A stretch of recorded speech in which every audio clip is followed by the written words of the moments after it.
tombe bien parce que la première question, j'ai envie de la poser à Olivier et Philippe, peut-être sur leur réaction par rapport aux résultats de recherche qui ont été présentés ce matin, d'Adrien et de Léa. Votre réaction venant de la profession ou de la proximité avec la profession, et notamment des résultats qui parfois sont assez nuancés. C'est ceux de la recherche, tout ne va pas dans un sens ou dans un autre, mais on a une certaine nuance dans ces résultats. Les questions qui étaient posées, notamment celle de la relation entre agriculture biologique et biodiversité, pouvaient apparaître comme des évidences. Et effectivement, on a vu qu'il y a des synergies qui existent dans un sens et comme dans l'autre, mais en fait, ça reste des questions de recherche. Donc, ma première question, c'est comment vous appréhendez ces résultats? Est-ce qu'ils vous aident? Est-ce que vous voyez ça comme une incitation à continuer, à aller plus loin? Ou est-ce que sur le terrain, vous voyez des agriculteurs qui se servent de ces résultats? Ou au contraire, est-ce que parfois ça force un peu à l'immobilisme parce qu'il y a énormément de questions qui se posent, de distinctions à faire suivant les résultats? Donc je vous laisse la main. Oui. Donc en fait, sur les questions de lien entre biodiversité et agriculture biologique, voilà, ce qui a été montré, c'est qu'effectivement les liens ne sont pas forcément toujours évidents. Ceci dit, moi, dans les territoires que j'ai observés et sur des pratiques d'agriculteurs, j'ai réellement vu, enfin ce que voit M. Sviggoy, c'est-à-dire sur des territoires très proches, comment dire, avec des infrastructures agroécologiques, des régulations qui se mettaient en place, et des territoires sur lesquels il y en avait à proximité immédiate, des régulations biologiques qui étaient beaucoup moins importantes. Après, ce qui n'est pas évident, c'est souvent dans l'accompagnement à la fois des producteurs et des conseillers, c'est de montrer les choses qui se passent, parce que voilà, il faut savoir observer au bon endroit. Et même si les agriculteurs et les conseillers sont des bons observateurs, il y a encore des montées en compétences à accompagner. Voilà, donc à la fois la recherche doit pouvoir donner des choses qui permettent de chiffrer davantage, et souvent la demande c'est ça, c'est de chiffrer le service rendu, le service écologique, et je sais que c'est compliqué, et parce qu'on travaille avec du vivant, et donc ce qu'on montre, bon, c'est des choses qu'il faut aller observer et qui sont pas toujours évidentes à voir pour les producteurs, les conseillers. Oui, par rapport à la présentation d'Adrien, bon, c'est vrai que j'ai découvert pas mal de choses. Je crois qu'on a des pistes intéressantes en fait, parce nous on a besoin de ça au niveau de nos vergers, au niveau de nos exploitations. C'est de se rendre compte de tout ce qu'on fait, tout ce qu'on met en œuvre, des fois de façon un peu empirique, hein, quand on le fait, chez nous, de se dire, ben ouais, ça marche, et en plus, on aura peut-être les moyens de vérifier ce qu'on fait. Parce que bien souvent, quand on me pose la question, voilà, ben, tu fais des couverts végétaux, tu fais telle chose, tu implantes tu mets des ruchers dans tes vergers. En fait, on n'a pas de données. Et le jour où on aura toutes ces données-là, on a les réponses, que ce soit pour le grand public, pour les consommateurs, et pour aussi les filières, hein, leur expliquer que ce qu'on fait, ben voilà, quel est l'intérêt, pourquoi on le fait. Et donc, voilà, les réponses sont importantes, quoi.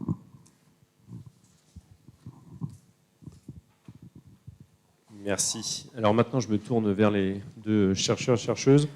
Et de votre point de vue, alors vous avez en particularité tous les deux de passer par l'expérimental pour obtenir des résultats, aussi bien en économie qu'en écologie.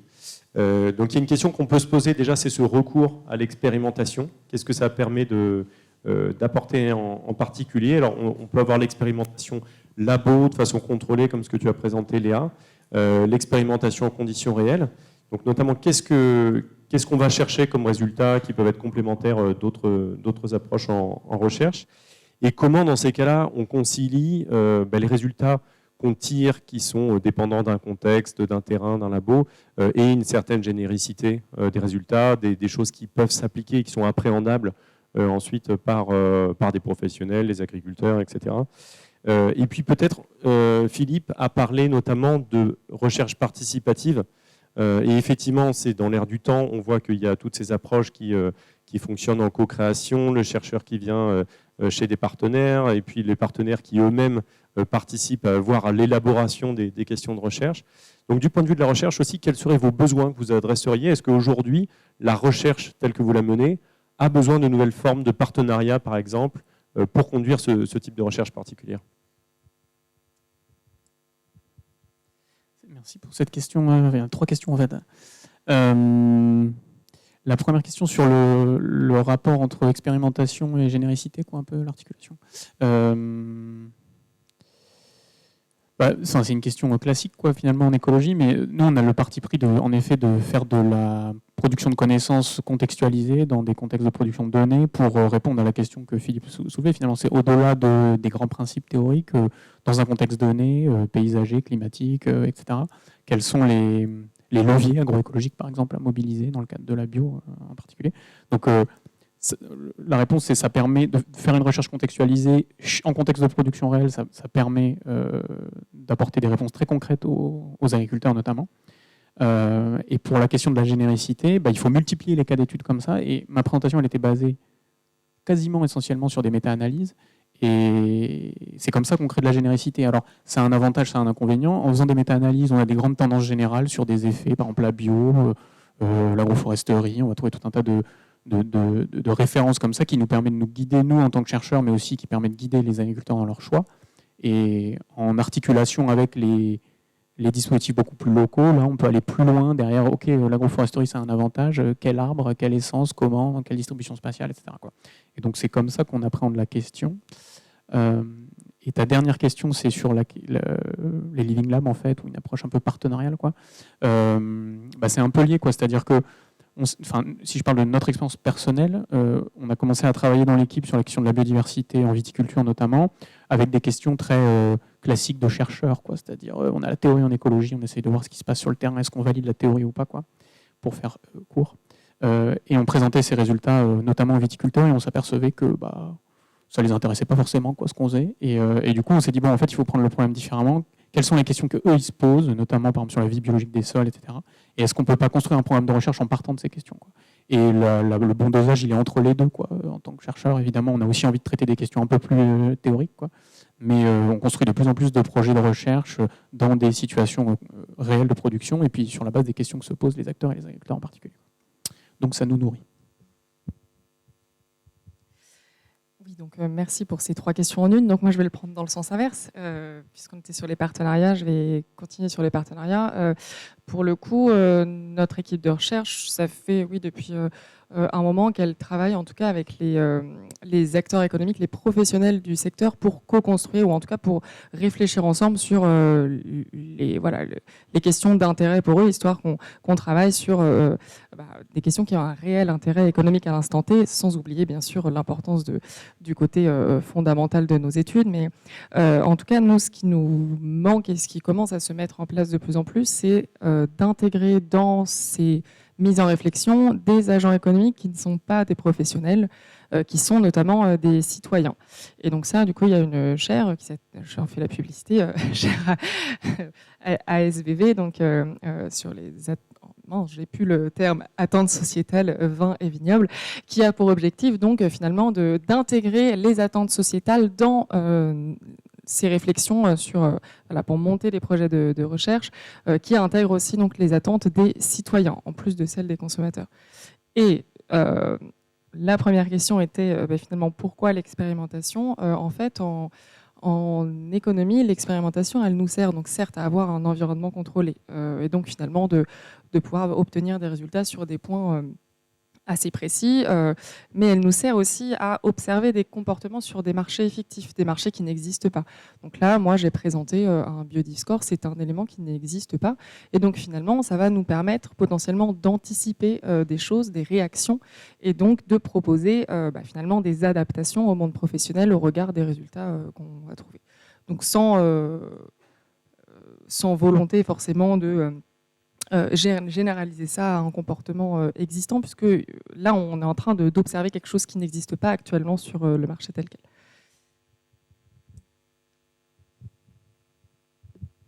Merci à vous. Alors, je vais passer à des questions qui brassent un petit peu plus largement les thèmes qu'on a vus ce matin et sur lesquels vous pourrez apporter des éléments tous les quatre. Et puis, de plus en plus, je vais aussi ouvrir vers la salle et notamment inviter ceux qui souhaitent participer à compléter les réponses, voire apporter des questions à lever la main. Donc, je vais essayer de faire la jonction entre les deux. Pour moi, il y a un thème assez central commun à tout ça, c'est la question de la valorisation de l'agriculture biologique et ou des efforts pour la biodiversité. C'était très présent dans le discours de Philippe, c'est qu'est-ce qui vous a incité à y aller? Il y a tout votre historique, vous êtes venu dessus, et comment vous valorisez vos efforts de façon rémunératrice, et ça, assez souvent dans votre exposé, ça se voyait, vous êtes prêt à entreprendre des efforts, mais il y a cette contrainte derrière de la rentabilité économique. Donc, comment on approche un peu ces questions de rémunération, de valorisation et d'incitation pour aller vers différents aspects de l'agriculture biologique et puis de tout ce qu'on a vu plus globalement autour de l'agroécologie que tu as cité, Adrien, et de tout ce qui peut être autour des infrastructures agroécologiques, du maintien des habitats. Les incitations, sachant qu'elles peuvent venir de l'amont et de tout ce qu'on est capable de mettre en place pour soutenir les agriculteurs, mais aussi de l'aval, avec la question de la valorisation par les consommateurs. Et puis, ça me fait penser aussi que la valorisation, c'est aussi une question de bataille d'idées. On l'a dit ce matin, on a commencé à parler d'Élise Lucet. Donc cette valorisation, on passe aussi par de la communication. Voilà. Donc je vais vous laisser répondre dans l'ordre que vous le souhaitez, peut-être en repartant du point de vue de l'agriculteur, et puis peut-être en remontant la chaîne vers le conseil et la recherche. En fait, je pense que si on ne le prend que sur le biais de la valorisation par rapport à ce terme d'image de la biodiversité, en disant on va communiquer sur la biodiversité, on va en jeter plein en disant mais regardez, c'est super ce qu'on fait, ce ne sera pas suffisant parce que d'abord il y aura un moment où il y aura peut-être une Élise Lucet qui va dire mais attendez, là c'est du bullshit et puis ils vous racontent un peu n'importe quoi. Il faut vraiment que cette biodiversité elle corresponde à une réalité. Si ce n'est pas une réalité, ça ne fonctionnera pas. Et si derrière elle ne nous apporte pas suffisamment de choses probante pour dire voilà, je fais ça et derrière, effectivement, même si ce n'est pas direct, même si ce n'est pas instantané, parce que dans l'agriculture, on a l'habitude de travailler quand même sur du long terme, je sais que derrière, ça nous rapportera quelque chose. Alors, rapporter, voilà, ce sera rentable par rapport à toute une économie qu'on met en place. Donc, je pense que c'est cette notion-là de dire oui, il faut que la biodiversité, il faut qu'elle soit implantée à des fins logique et à des fins utiles, et derrière, après, ce sera automatiquement rentable.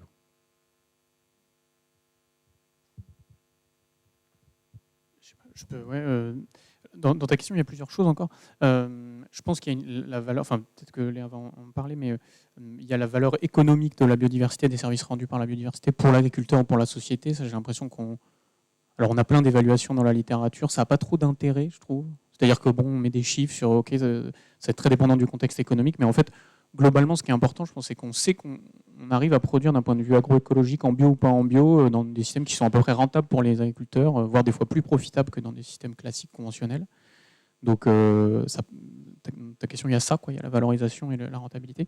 Et après, si on parle un peu de l'amont, alors je ne sais pas si je suis mieux placé pour parler de l'amont, mais j'ai l'impression que collectivement, on met en place des politiques publiques qui valorisent assez peu des initiatives de transition agroécologique, et qui valorisent assez peu l'agriculture biologique, et qu'on a encore une large partie de l'argent public qui va à destination d'une agriculture peu ambitieuse d'un point de vue agroécologique en tout cas, et que valoriser la biodiversité ou les services, ça passe aussi par valoriser des agricultures qui mettent en œuvre des pratiques qui sont vertueuses de ce point de vue-là, et on pourrait parler de la PAC par exemple, notamment. Oui, non, mais j'étais en train de me questionner sur si on voulait valoriser les pratiques qui sont vertueuses pour l'agroécologie avec de l'argent public, ne faudrait-il pas finalement faire le lien encore plus direct entre l'ensemble des méta-analyses que tu as démontrées, ou en tout cas le lien entre des pratiques et le gain qu'on peut avoir en termes de biodiversité pour pouvoir mettre en place des outils beaucoup plus faciles et incitatifs, en tout cas pour les producteurs. Moi, en tout cas, je vais rester sur ceux que je connais qui sont plus les consommateurs et rebondir sur votre remarque sur l'importance de communiquer, mais en fait, surtout peut-être le risque de faire que la biodiversité ne soit qu'un outil de communication à destination des consommateurs et donc finalement perdre perdre finalement l'intérêt de l'ensemble des efforts qui sont déployés par les producteurs si on ne tire uniquement le fil que du côté de la consommation et pas, comme tu viens de le dire Adrien, si on n'aide pas aussi massivement les producteurs à mettre en place des pratiques qui sont efficaces.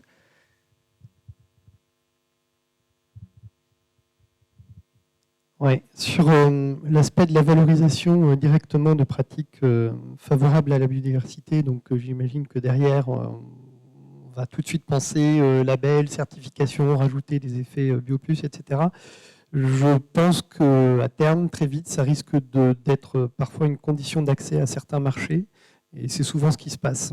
Par contre, je pense qu'il y a quelque chose à faire plutôt au niveau de la valorisation des pratiques et faciliter en fait ce que les agriculteurs peuvent mettre en place directement. Donc ce que vous avez fait spontanément, mais remettre des haies, planter des haies, des choses comme ça, et simplifier et faciliter la mise en œuvre de tout ça. Parce que bon, il y a des aides effectivement, mais il y a beaucoup d'agriculteurs qui butent parce qu'ils n'ont pas envie de remplir les dossiers, etc. Donc il y a des exemples qui existent dans des structures, notamment chambre d'agriculture ou autres, où il y a une prise en charge totale pour la constitution de dossiers pour planter des haies, faire de l'agroforesterie. Donc voilà. Et en plus, il faut, je pense, de la sensibilisation. Mais ouais, sur la valorisation, voilà, même si je pense que le travail est important et intéressant à mener, j'ai des doutes. J'ai des doutes quant à la pérennité de la valorisation économique d'une différenciation via un label, quoi. Voilà. Ça corrobore assez bien des choses qu'on peut observer actuellement sur les marchés. Il y a une question de fond forcément sur cette table ronde. On l'a vu, l'agriculture biologique est déjà en très bonne synergie avec la construction de la biodiversité. Il y a un très bon score, si je peux m'exprimer comme ça, de l'agriculture biologique sur la biodiversité. Et puis on a vu que ça allait dans les deux sens. Et la question, c'est comment est-ce qu'on peut aller plus loin ? Adrien, dans ta présentation, tu as parlé un moment de bio 2.0. Voilà. Est-ce qu'on doit aller vers ce bio 2.0 ?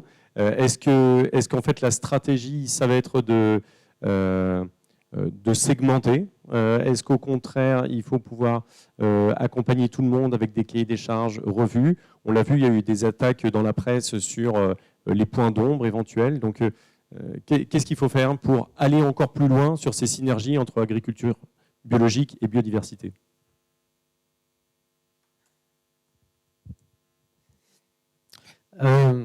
Moi, je crois qu'il y a quelque chose qui dépasse encore la question de l'agriculture biologique et de la biodiversité. Il y a tout simplement la question que tous les acteurs du monde agricole prennent en compte et connaissent mieux tous les phénomènes qui peuvent avoir lieu dans des agroécosystèmes et la place que peut avoir la biodiversité fonctionnelle notamment, quoi.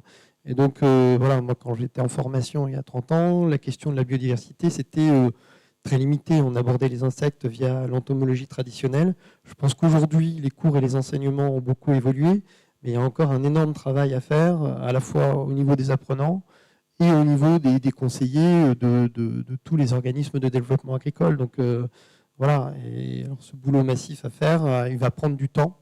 Voilà. Et à côté de ça, à mon avis, il faut des incitations financières et également une forme de contrainte. Donc c'est en train d'arriver par la PAC, avec voilà, avoir des nécessités d'un minimum d'IAE.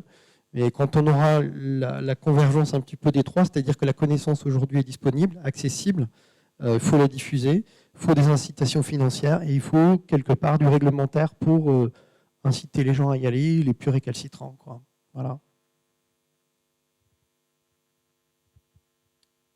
Je peux faire un commentaire peut-être non, je ne sais pas si quelqu'un d'autre veut prendre la parole, mais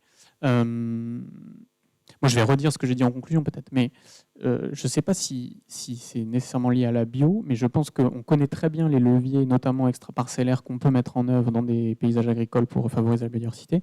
Et peut-être qu'il faut les mettre en synergie avec la bio et qu'on aura plus d'effets cumulés.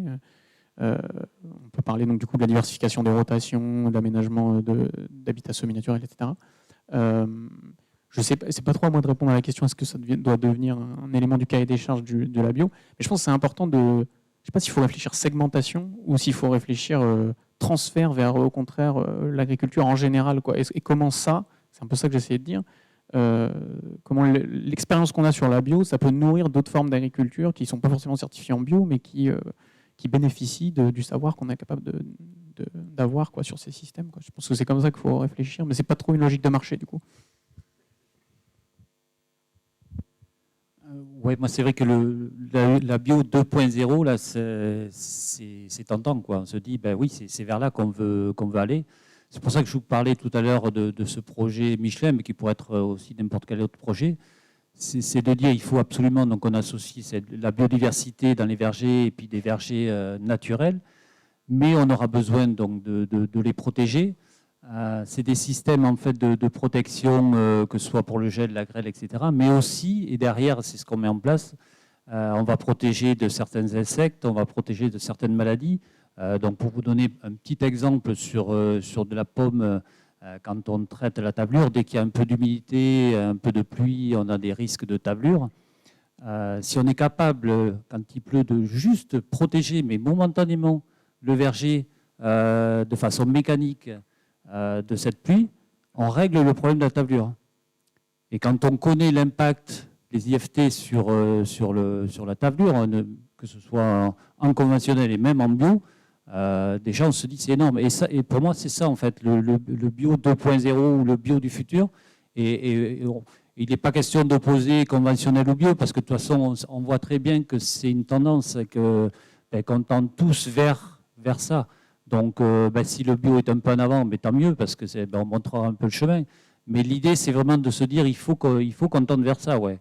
C'est se dire, si on est capable un jour de produire avec 0 intrant, tant mieux. Tant mieux, parce que on aura gagné, quoi. On sera vraiment, on produira de façon, sans avoir vraiment beaucoup d'impact au niveau de la nature et au niveau de nos vergers ou de nos productions.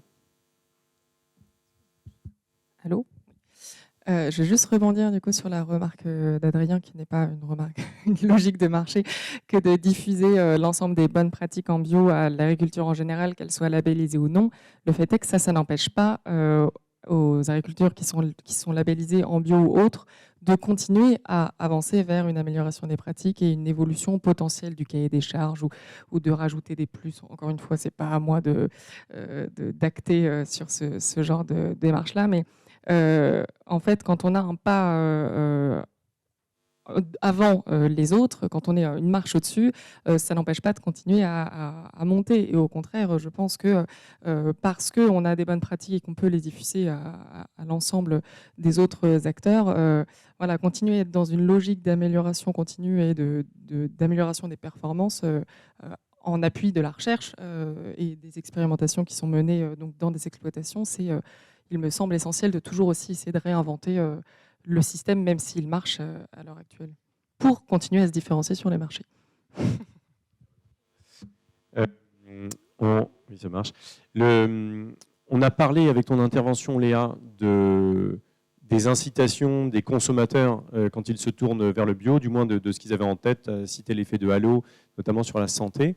Si on regarde du côté producteur, par exemple, Olivier, qu'est-ce qui vous semble faire bouger les agriculteurs ? Est-ce que, par exemple, on peut leur mettre sur la table le discours de Philippe Siligoy, voilà. Quels sont les aspects qui vous semblent vont particulièrement les intéresser ? Ou alors est-ce que c'est encore d'autres aspects, notamment cette histoire de santé qu'on a vu qui était très présente pour les consommateurs ? Est-ce que c'est une des motivations que vous voyez pour ceux qui s'engagent dans des transitions, quelles qu'elles soient ? Bon, le témoignage que je peux apporter, c'est que sur des agriculteurs qui sont passés d'agriculture conventionnelle à l'agriculture bio, c'était principalement des préoccupations par rapport à leur santé et l'impact qu'ont les pesticides sur leur santé. Donc voilà, le premier objectif, c'était pour eux de se débarrasser du pulvérisateur, ils ne voulaient plus le voir dans la cour. Donc ça, c'est une motivation essentielle. Et ensuite, les autres motivations, elles viennent par la suite. Enfin, on l'avait évoqué avec Adrien, mais sur les 40 km de haies qui sont plantés chaque année, en Charente-Maritime, par exemple, plus de 60% sont le fait d'agriculteurs bio. Voilà, donc il y a une motivation aussi réelle à changer de pratique quand on passe en agriculture bio. Mais la principale motivation, c'est effectivement de se libérer des contraintes des produits phytosanitaires. Peut-être en complément, la part de l'aventure individuelle et de l'aventure collective dans ce que vous voyez qui se met en place et là où il y a du mouvement. Alors là, je vais plus parler du point de vue du producteur. Donc moi, je suis adhérent dans une coopérative bio, qui est basée à Saint-Jean-d'Angély, la Corab. Et donc il y a effectivement un récit qui se met en place autour de valeurs, autour de pratiques. Voilà. Et souvent, les premiers actes que marquent les agriculteurs qui passent en bio, c'est ça. Soit ils font de l'agroforesterie, ils cherchent à mettre des bandes fleuries et des choses qui sont visibles et dont ils peuvent parler et dont ils sont fiers aussi. Voilà, donc c'est aussi quelque chose, je pense, que vous devez voir. C'est le fait d'avoir des fleurs autour des champs, des haies, de pouvoir parler des oiseaux. Mais c'est aussi un apprentissage. Alors vous le faites naturellement, mais il y a des gens qui sont moins à l'aise pour le faire. Mais il y a aussi cette fierté de parler, de dire, voilà, je retrouve des oiseaux qui n'étaient pas présents, j'entends des choses qui sont différentes. Donc ça, c'est un lien aussi avec, je pense, de fidélisation avec le consommateur et qui reste à construire quand on a des circuits qui sont pas des circuits courts, des circuits semi-longs, donc notamment en passant par Biocoop. Voilà.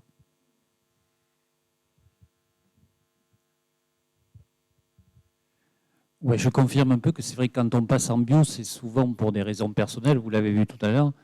Après, cette approche consommateur, elle est très difficile parce qu'en fait, on a du mal à appréhender exactement ce que veut le consommateur. Entre l'idée qui se fait de la bio, entre la vision qu'il a de la bio, entre le discours qu'il peut avoir sur nos produits et la réalité dans son caddie ou dans son panier, voilà, des fois on voit un fossé énorme. Donc je crois qu'il y a vraiment une grosse communication à avoir. Il faut que nous, en fait, agriculteurs et arboriculteurs, il faut qu'on sorte de nos fermes pour expliquer ça. Mais si on peut, et ça c'est l'idéal, c'est de les faire venir dans nos fermes pour leur expliquer. Parce qu'il n'y a pas mieux qu'un agriculteur, autant là, il n'est pas très à l'aise pour parler devant un public. Faire parler un agriculteur devant ses vergers ou devant sa ferme ou devant ses produits, il est bien plus à l'aise. Et là, le consommateur comprend. Et là, le consommateur, en fait, quand on a un discours comme ça, direct, quand on lui montre réellement ce qu'on fait, derrière, c'est énorme parce qu'on sait que celui-là, on l'a, quoi.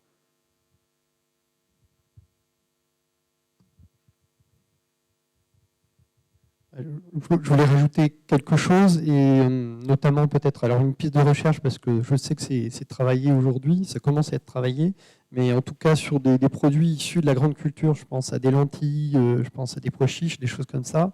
Il y a des choses qui commencent à se mettre en place pour mesurer l'effet des pratiques, donc bio et éventuellement présence de biodiversité dans les sols, pour voir si on a ce qu'on appelle une meilleure culinarité et également un meilleur goût, et peut-être aussi, alors les lentilles, les pois chiches sont réputés pour donner mal au ventre à certaines personnes, mais peut-être des meilleures qualités de digestibilité, et donc sans doute en lien avec cette biodiversité qui a été évoquée par Adrien, mais la biodiversité des sols, donc notamment les mycorhizes, les bactéries, voilà, sur lequel il y a un champ de recherche énorme à mon avis, quoi. Voilà. Merci beaucoup, je crois que ça va parler à certaines personnes. Et justement, ça amène à peut-être ma dernière question avant d'ouvrir sur les questions de la salle. Donc je reviens à notre nexus principal là, autour des synergies entre agriculture biologique et biodiversité. Donc comment aller plus loin, comment ces enseignements peuvent trouver des terrains d'atterrissage au-delà de l'agriculture biologique, Aujourd'hui, de quelles connaissances avons-nous encore besoin, au-delà de tout ce qui a été présenté ce matin? Donc, vers quoi doit s'orienter la recherche aujourd'hui, pour des fins à la fois déjà de connaissances, bien sûr, mais aussi, on en a parlé beaucoup, c'est la formation. On est ici dans un établissement qui fait de la formation. La chaire agriculture biologique l'a cité dans ses objectifs, la formation, c'est un point important. Et puis aussi de sensibilisation. On l'a bien compris, il y a énormément de choses qui se jouent du côté des idées, des représentations. Donc sur ces besoins de connaissances, on peut refaire un tour de table complet, et puis après on va prendre des questions de la salle.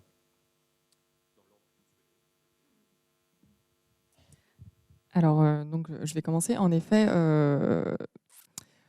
on a vraiment besoin de faire l'effort de passer de l'ensemble des connaissances vraiment relativement complexes qu'on a, mais parce que les écosystèmes sont relativement complexes, à une information qui est digérable, en tout cas par le citoyen. Donc, c'est ce qu'on a essayé globalement de faire avec notre biodiscours, mais encore une fois, ça peut être largement amélioré et surtout, ça peut prendre d'autres formes que là, qui est un affichage prescriptif à poser sur des produits.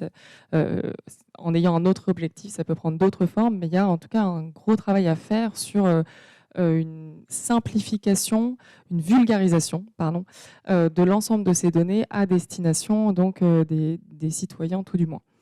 Et ensuite, si on s'intéresse aux producteurs, pour moi, à partir... Je vais m'intéresser. Je ne vais pas dire qu'il faut plus de choses. Je vais dire ce qu'il faudrait faire avec les choses qu'on a déjà. Pour moi, il faut vraiment que les producteurs qui sont engagés dans des démarches qui permettent de favoriser la biodiversité, ou en tout cas qui ont des pratiques vertueuses à plusieurs égards, puissent trouver le moyen de prouver, ou en tout cas d'expliquer très simplement, parce que je comprends que quand vous avez des consommateurs qui viennent à votre verger, ils sont convaincus. Mais c'est quelques-uns parmi beaucoup que vous pouvez toucher.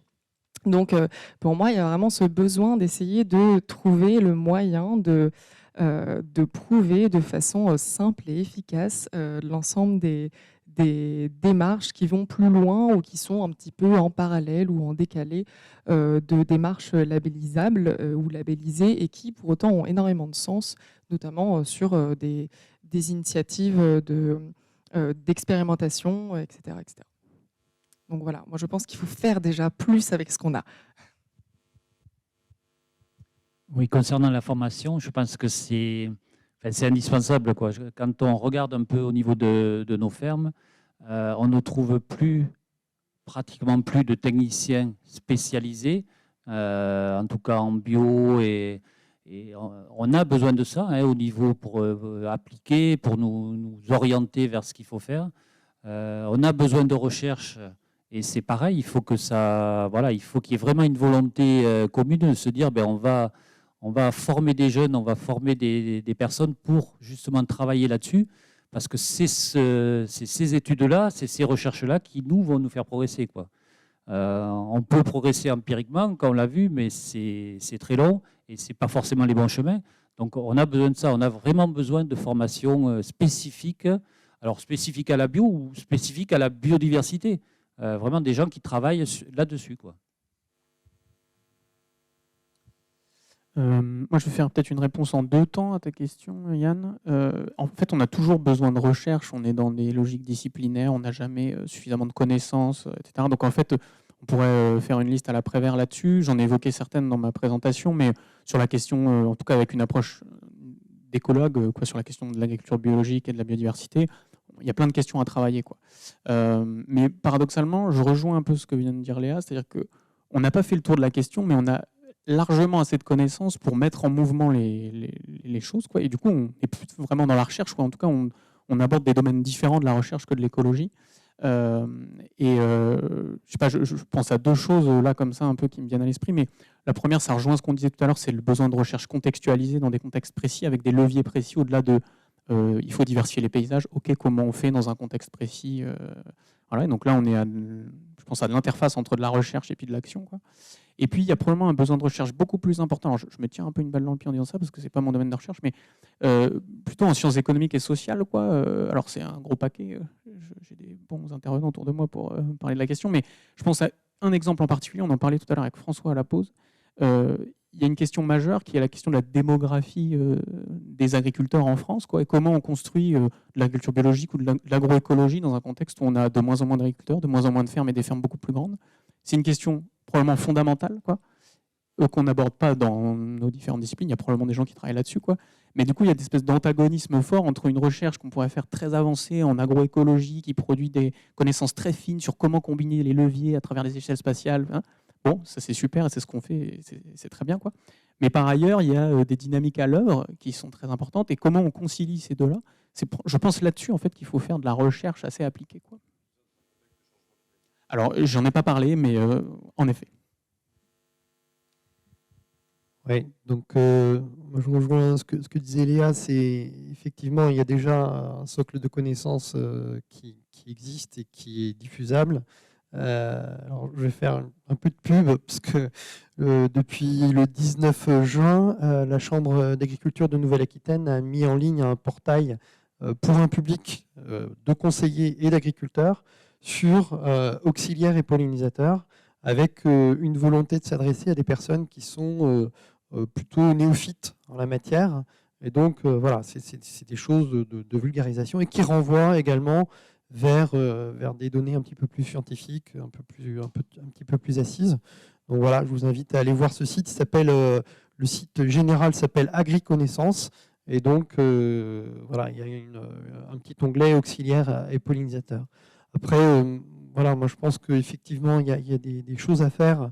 Et là, je pense qu'il y a des candidats voilà, dans la région et ailleurs, enfin, vous en faites partie, monsieur Sfiligoy, mais d'offrir des terrains de jeu à la recherche pour faire des aspects appliqués et aller vers cette objectivation de la preuve du service écosystémique. Voilà. Et après, l'autre élément dont vous n'avez peut-être pas parlé complètement, mais c'est effectivement, vous mettez des haies en place, des bandes fleuries, c'est du temps.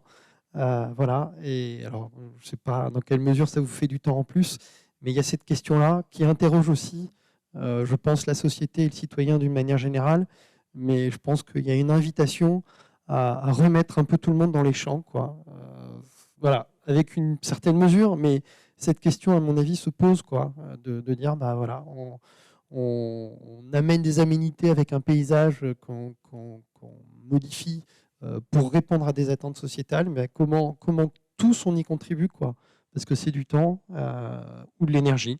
Voilà. Et on sait que l'énergie, demain, on en aura moins, ou elle sera beaucoup plus chère. Donc voilà, ça veut dire des mains, des jambes, des cisailles, peut-être, je ne sais pas, mais voilà. Ok, merci. Merci d'avoir remis tout ça dans le contexte effectivement des dynamiques sociales en cours. Effectivement, il y a énormément de changements globaux qui arrivent et qui impactent un peu l'équation. Et puis, et notamment la question du nombre et de la démographie que tu cites, notamment quand ce que je comprends, notamment des interventions de Philippe, avec cette idée que les raisons peuvent être individuelles, mais les moyens, ils vont être collectifs. Et est-ce qu'on pourra toujours les mettre en œuvre en tenant compte de tous ces aspects, de tout ce qui bouge en même temps. Je me tourne vers la salle. Voilà, on peut poser des questions depuis la salle. Ça peut être des questions ou alors ça peut être des commentaires par rapport à ce qui a été dit ou des interventions par rapport à ce que vous connaissez. Et n'oubliez pas de vous présenter. Bonjour, pardon. Je m'appelle Émeric Ferron, je suis doctorant en interaction humain-machine chez INRIA et je m'intéresse à la visualisation de données. Donc ça a été évoqué plusieurs fois justement comment on fait le lien entre ces données-là et le consommateur. Aujourd'hui, on est tous habitués à avoir sur nos produits dans les magasins le Nutri-Score. D'ici 2024, normalement, il devrait y avoir l'EcoScore qui devrait arriver. Là, l'EcoScore, il y a aussi le Planet Score qui s'est élevé à côté, qui prendrait plus en charge, plus en compte la biodiversité. Donc avec plusieurs données, la question c'est comment on arrive de passer de données très précises, diverses, et en fait à agréger ces scores-là en perdant forcément de l'information pour le donner aux consommateurs. Donc déjà, qu'est-ce que vous pensez, vous, en tant qu'expert de cet EcoScore et de ce Planet Score? Et ensuite, à votre avis, quelle influence ça va avoir, notamment sur les producteurs? Est-ce que, parce qu'on a parlé à un moment donné justement des labels, mais derrière, quand on creuse un peu, finalement, on a des vins qui vont avoir un label bio, mais finalement, quand on va mesurer effectivement la biodiversité, il ne va pas y en avoir tant que ça, et d'autres vins qui n'ont pas forcément le label, mais qui vont avoir des pratiques vertueuses et beaucoup de biodiversité. Est-ce que vous pensez qu'à apposé à ce genre de label, ça va forcer un peu tout le monde à embarquer, à avoir des pratiques plus vertueuses.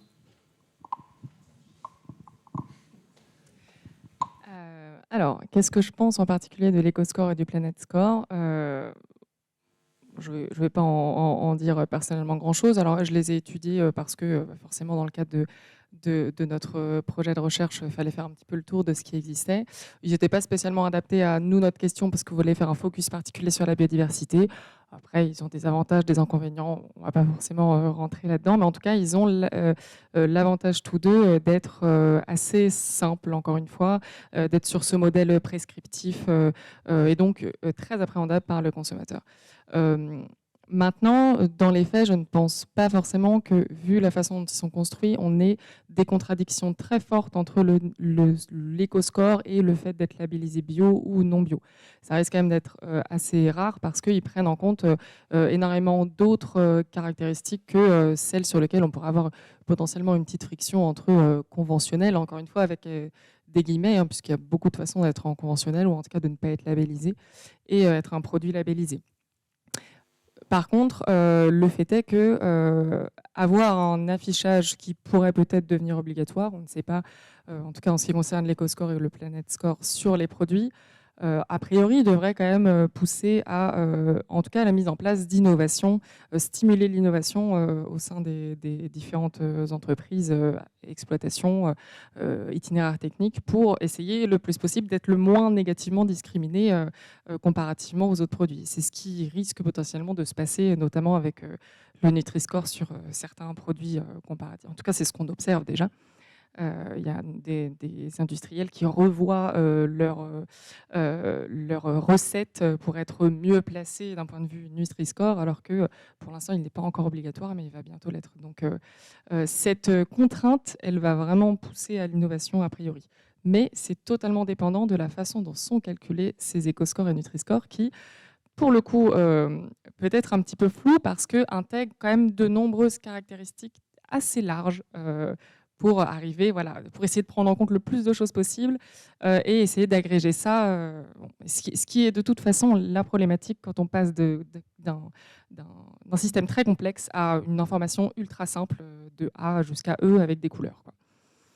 Donc,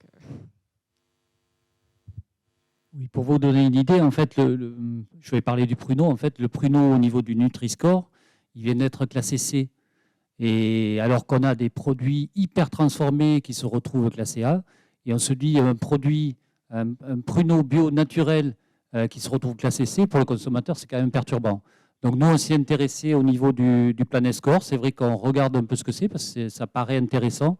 Il y a une partie environnementale, une partie biodiversité, une partie sociale aussi. Je pense qu'il faut aussi en tenir compte dans nos entreprises.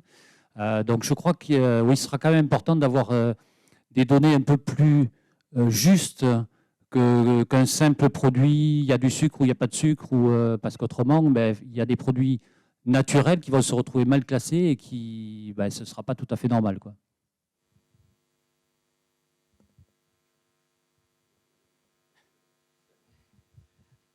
Ouais, enfin, sur ces questions de score, voilà, je sais que comment dire, les structures coopératives et leurs partenaires sont en train de regarder ça. Moi, je me pose la question, enfin, je me dis que parfois ça risque d'être une condition d'accès au marché. Enfin, voilà, c'est plus ça qu'autre chose, quoi, hein. Voilà, je vais juste prendre l'exemple de la coopérative à laquelle je livre. On produit de l'avoine, donc ça s'appelle de l'avoine nue, c'est pour les flocons du petit déjeuner ou pour faire du lait d'avoine, entre guillemets.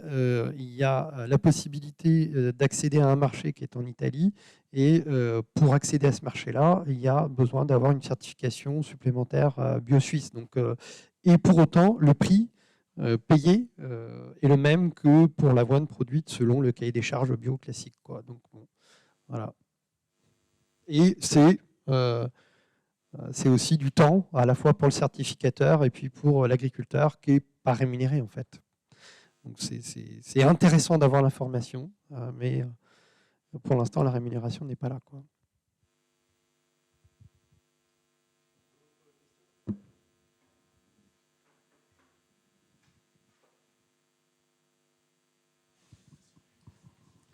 Bonjour. Marie-France Péria, je travaille à la DRAF Nouvelle-Aquitaine et je suis référente emploi et je m'occupe aussi de l'animation des exploitations agricoles, des lycées agricoles. Alors moi j'ai une question, parce que quand j'ai vu l'annonce du sujet, j'ai pensé bilan carbone, particulièrement, parce que il me semble que la question n'a pas été abordée là, enfin en tout cas, ou alors pas beaucoup. Moi, il me semble que le bio entraîne plus de passages. En tout cas, il y a des enquêtes praticulturales qui le prouvent. En viti ou en arbo, on est obligé de faire plus de passages parce que notamment les produits en général sont lessivables.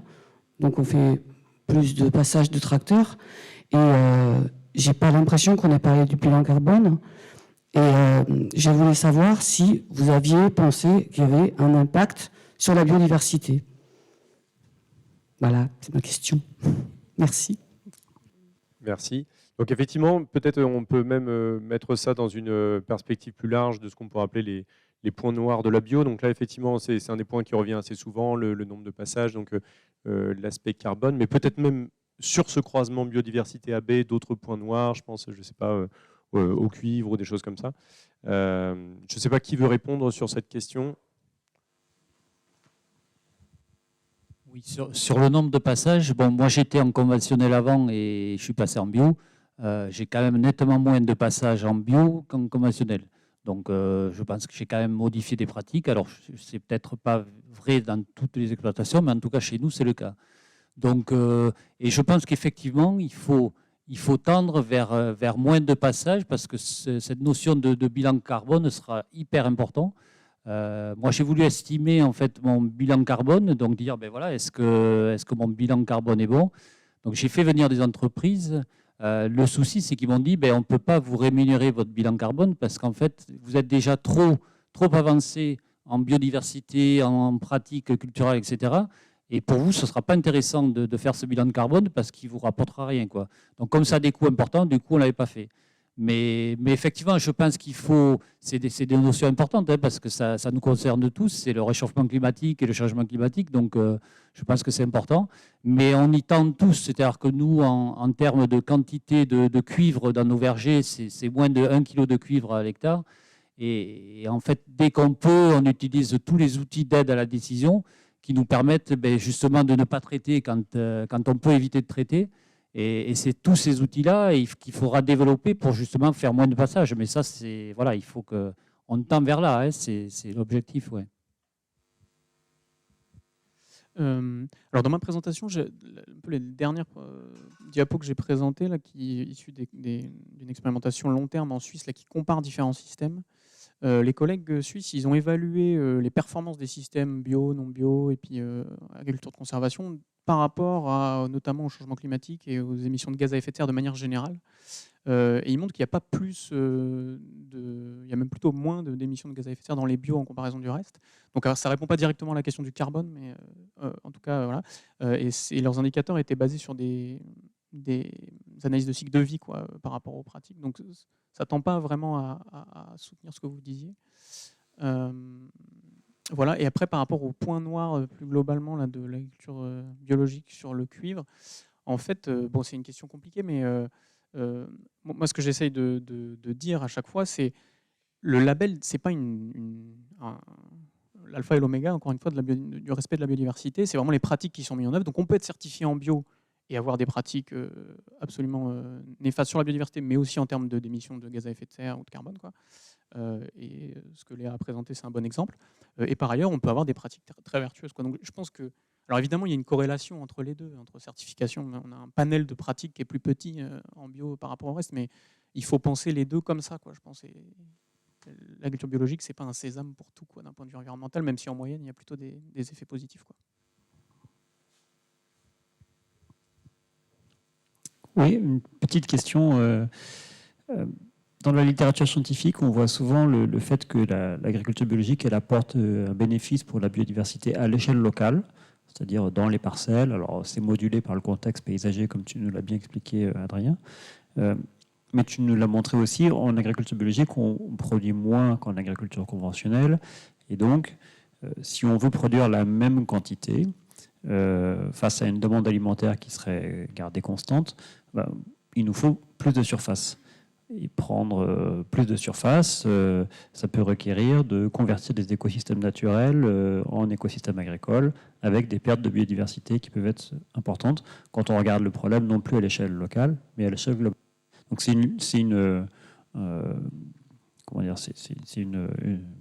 un front d'attaque, on va dire. Enfin, c'est une critique qui est facilement formulée à l'agriculture biologique. Et la question que j'aurais pour vous, c'est d'abord, qu'est-ce que vous en pensez?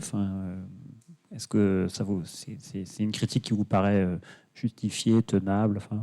Et deuxièmement, quelle ligne de défense on pourrait opposer face à cette critique-là? Comment l'agriculture biologique pourrait se défendre face à cette critique-là? Ouais, je vais donner un élément de réponse. Ça, c'est si on considère que on conserve le système alimentaire tel qu'il est aujourd'hui, c'est-à-dire produire du maïs, de l'orge pour nourrir notamment des monogastriques et avec une consommation de viande ISO à l'échelle France ou Europe. Et en fait, pour paraphraser ce que dit le directeur de la Corab, c'est il faut reproduire dans l'assiette des consommateurs la rotation idéale dont un agriculteur bio a besoin pour avoir un système qui soit le plus durable possible. Donc ça veut dire entre 6 et 8 cultures quand on est en grande culture, voire 10, pour avoir des dates de semis échelonnées, pour avoir des effets contre les adventices.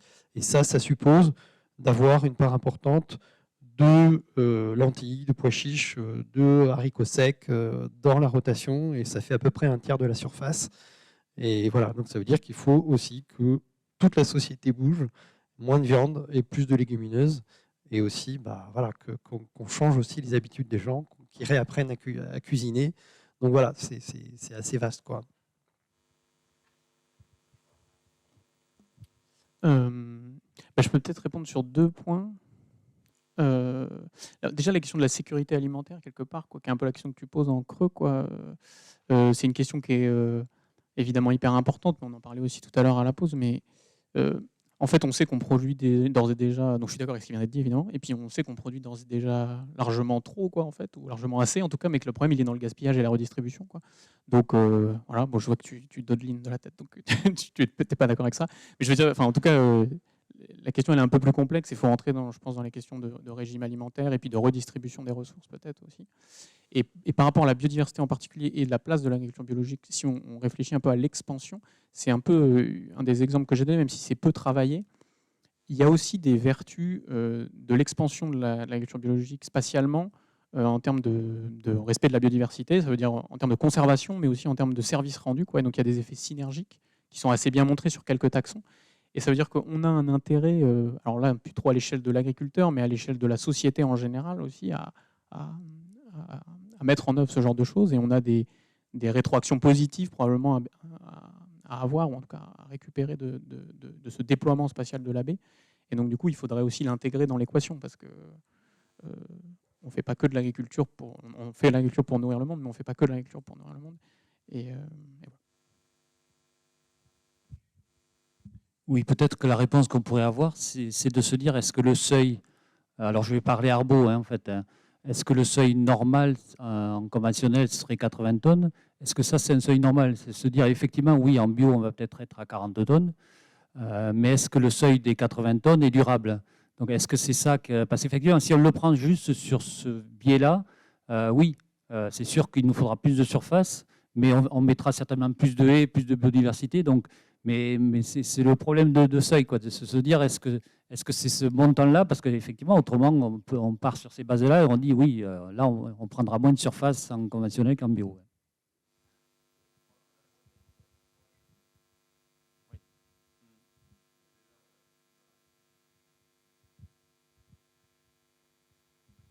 Bon, je vois que personne n'a évoqué le mot, alors je me sens forcé. HVE, mine de rien là-dedans. On a cité beaucoup de points qui me semblent être spécifiquement dans le label HVE, notamment sur les infrastructures agroécologiques, etc. Or, on a vu que c'est des choses qui, toute agriculture égale par ailleurs, sont bénéfiques à la biodiversité. Alors, je ne vais pas vous poser la question de ce qui se passe sur les marchés de concurrence, etc. Mais si Léa, tu as envie d'en parler, n'hésite pas. Mais plutôt, on a parlé des dynamiques sociales, d'incitation, de contagion, du moins de ce qui donne envie aux gens d'aller. Est-ce que, par exemple, Olivier, sur le terrain, ce que vous voyez, c'est, si on regarde des temps longs, est-ce que le HVE mène vers autre chose, ou est-ce que, par exemple, vous voyez des plus-values à être bio et HVE, comme ça se voit parfois? Comment vous voyez ça sur un temps un petit peu long, de votre point de vue de conseiller qui a vu un certain nombre de transitions en cours? Le témoignage que je peux porter sur la question du HVE, c'est qu'aujourd'hui, c'est très fortement poussé et mis en œuvre par les maisons de cognac, donc qui voient arriver toutes les incitations de zéro herbicide, etc. Et donc, en fait, ils utilisent ce cahier des charges pour accompagner massivement les producteurs. Donc, moi, j'ai des collègues qui passent leur temps à accompagner effectivement, voilà. Alors après, c'est potentiellement une étape vers ça, mais c'est très ciblé sur cette filière. Voilà. Et puis, pour ce qui... Pardon ? Ah oui, oui, non, mais il doit y avoir 10 producteurs en bio, enfin, de cognac, effectivement. Ouais. Ouais, voilà. Après, c'est un type de production qui est aussi, voilà, on fait pisser la vigne, donc c'est pas forcément hyper favorable au bio, quoi. Voilà. Mais de toute façon, tous ces aspects de sensibilisation, mais ça prend du temps long, effectivement. Moi, j'ai commencé avec des groupes d'agriculteurs en 2003 à faire ce qui est aujourd'hui fait dans l'éco-phyto. Donc, faire du blé bas intrant, du colza sans pesticides ou presque. Et aujourd'hui, il y a une bonne partie de ces gens qui sont passés en bio. Donc, c'est effectivement un espace de transition. Et pour ceux qui ne sont pas passés en bio aujourd'hui, c'est des personnes, alors il n'y a pas de label, hein, mais bon, c'est un peu ce type de démarche et d'incitation. Au début, c'était l'agriculture raisonnée, l'agriculture durable, la troisième voie de Philippe Viau. Aujourd'hui, ces gars-là sont en train de s'équiper avec des RC-tri, faire du désherbage mixte dans une partie des cultures et vont progressivement passer vers une agriculture avec une très forte réduction de pesticides. Donc oui, c'est un bon chemin en tout cas pour la réduction des pesticides. Après, aller vers la bio, c'est aussi des parcours personnels, des transmissions, voilà, mais ça prend 15-20 ans, effectivement, quoi.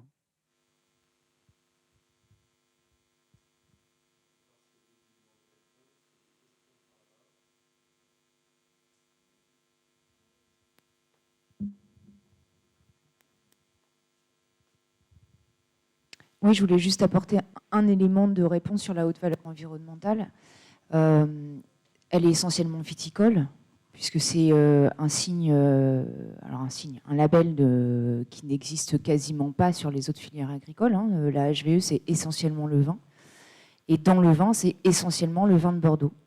Tout simplement parce que, Léa en a parlé, on a eu l'impact d'un cache investigation anti-bio au mois de juin. On a eu aussi à Bordeaux l'impact d'un cache investigation anti-Bordeaux en 2016. Et que l'une des manières de répondre rapidement, le plus rapidement possible, c'était de lancer une grande partie des viticulteurs sur une pratique environnementale certifiée. Et c'est sûr que la haute valeur environnementale, c'est une première marche qui est, je dirais pas facile, parce que ça serait dénigrer les efforts qui ont été faits par les vignerons conventionnels, mais en tout cas, certainement plus facile que l'agriculture biologique. Donc aujourd'hui, la HVE, c'est essentiellement une labellisation environnementale viticole et essentiellement bordelaise. Par ailleurs, moi j'ai une question par rapport à ça. Est-ce que la multiplicité des labels aux promesses extrêmement variables a un impact ou pas sur le choix du consommateur ?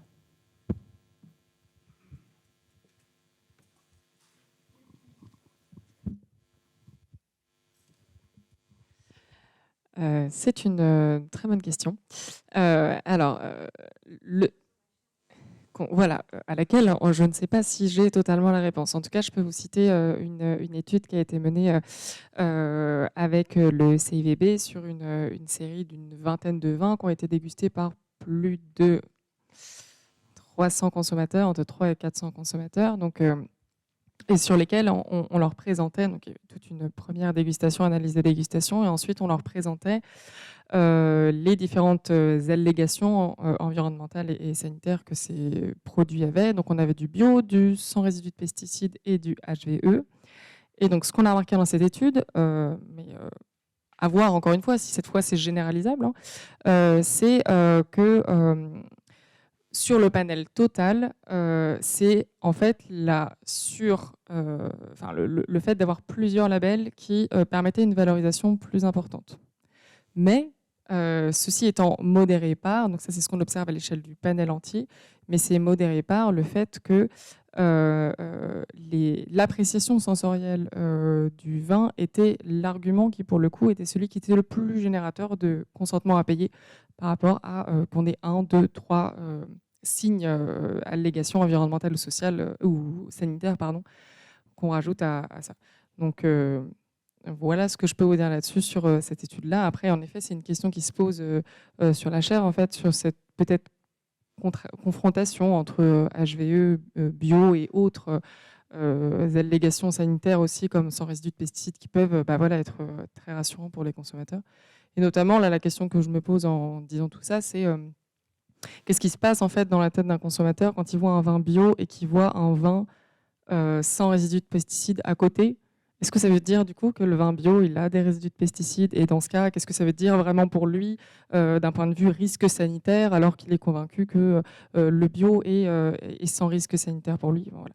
Il y a énormément de questions sous-jacentes à comment est-ce que ce maquis d'informations est compris seul, mais aussi en termes de différenciation pour avoir des contradictions entre les produits.